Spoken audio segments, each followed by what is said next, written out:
Next lesson today is history, and specifically a new exhibition which is opened in Stockholm, in which you can unwrap an Egyptian mummy virtually while standing right next to the real thing.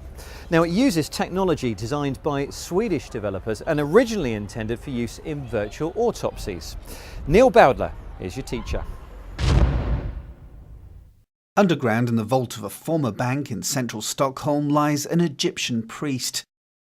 His remains are one of 8 mummies which belong to the Museum of Mediterranean and Near Eastern Antiquities. He lived in the 3rd century BC in Thebes, modern-day Luxor. We know how important he must have been from the coffins he was sealed in and the sheer splendour of his decorated mummy.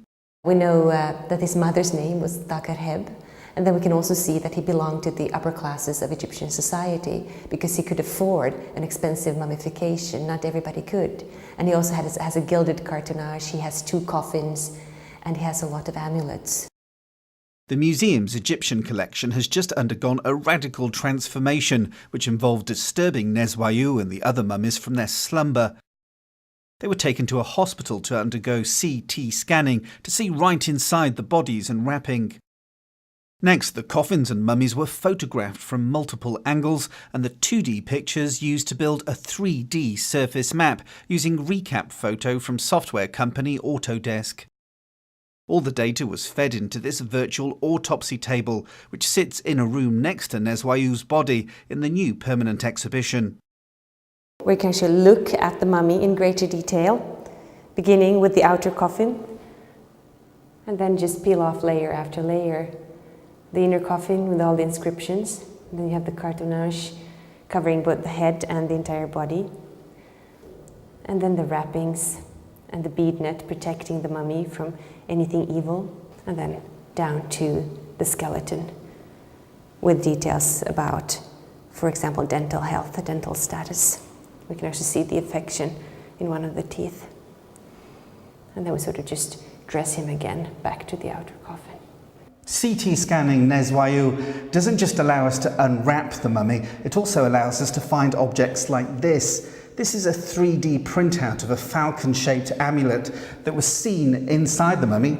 The real one is still in there during the scanning process. It was thought it was put there to protect Neswaiu in the afterlife. The virtual autopsy table is the work of a Swedish research institute.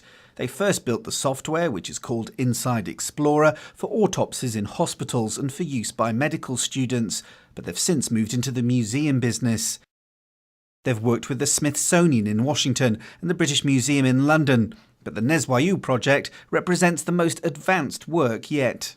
We started the process by CT scanning, so that describes the interior but doesn't give you any color information or surface information. So we continued the process by doing laser scanning in photogrammetry, and that process gave us information about the surface and the textures and the colors of the mummy.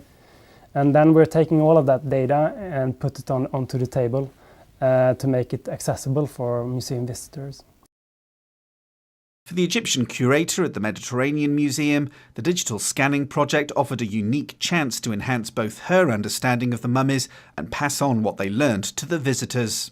We wanted partly to get more information about them, but we also wanted to include them into this virtual autopsy table, so that the visitors themselves could see this information firsthand, not always have to count on researchers explaining what can be found on this mummy. Now you can simply unwrap it virtually yourself.